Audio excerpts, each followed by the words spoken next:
Hey, Jim Slick, President CEO, Slick Audio, back again. We're going to talk about latency again. I did promise this in an earlier video. Um, Plugins and latency.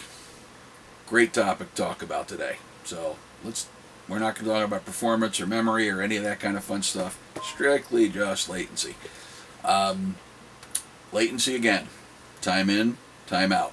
So from the time the audio signal gets into your I/O device and gets processed by the computer and then comes back out again, that is the latency, and that is also called round trip latency. Um, so let's just talk about let's just say we're recording a vocal track. So I've got this wonderful microphone and I spent a couple grand on it, or a couple hundred, doesn't really matter. Still have this great microphone. You're happy with it, you're all psyched up, and you go to fire it up and you say, boy, my voice isn't as good as I thought it was, so you know what, I think I'm going to pick up auto-tune. And you go pick up auto-tune, and let's face it, most recordings are auto-tune today, and that's not a bad thing, by the way. The whole idea is the song. This is all about the song. It's not about the performance. It's not about how good you are. If you're enjoying yourself and you're really getting into the moment, if you will, and it makes you happy, at the end of the day, who gives a crap about what anybody else thinks about how virtuosic you are, or how good your voice is, or oh geez, he used autotune. I could give a rat's poop. So anyway, enough of my little rant on that.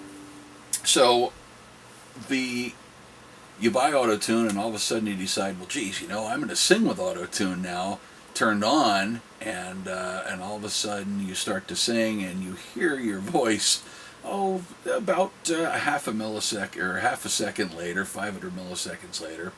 And the reason that is because of the amount of processing power that it takes to run autotune. Autotune is a very, I'll call it a pig. It's a heavy program. It's an awesome program, but it consumes a lot of memory. It consumes a lot of processing power.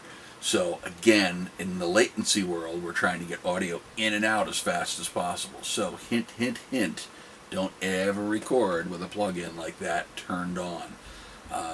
Reverb, that's a common thing. Pick a nice light reverb. Maybe I use Nuendo and Cubase here in my studio primarily. I've been using it forever, so since like version 1.1, I think, of Nuendo. So long time, too long. I'm not going to embarrass myself with my age, but nonetheless, the point being is that's what I'm comfortable with. So that comes with several reverbs. I pick the lightest reverb that I can, put some on my voice, and it kind of helps the mood, helps the moment when you're singing.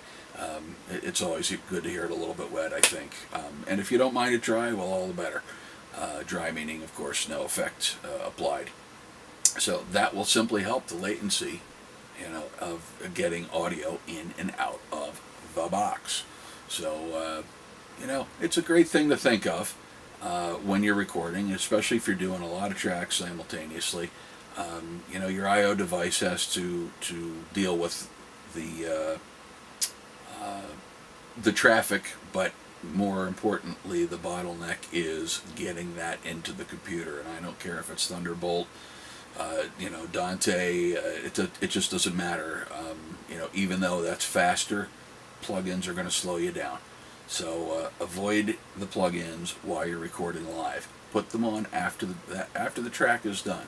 Once the track's printed, then you can turn around and play with all the plugins you want to, be it auto-tune, reverbs, compression, doesn't matter, filters, whatever, and have a blast then and play with it. So we're going to show you some more stuff about that a little bit later on, probably a lot later on in these video sessions, but for right now, I think I wanted to get the point across.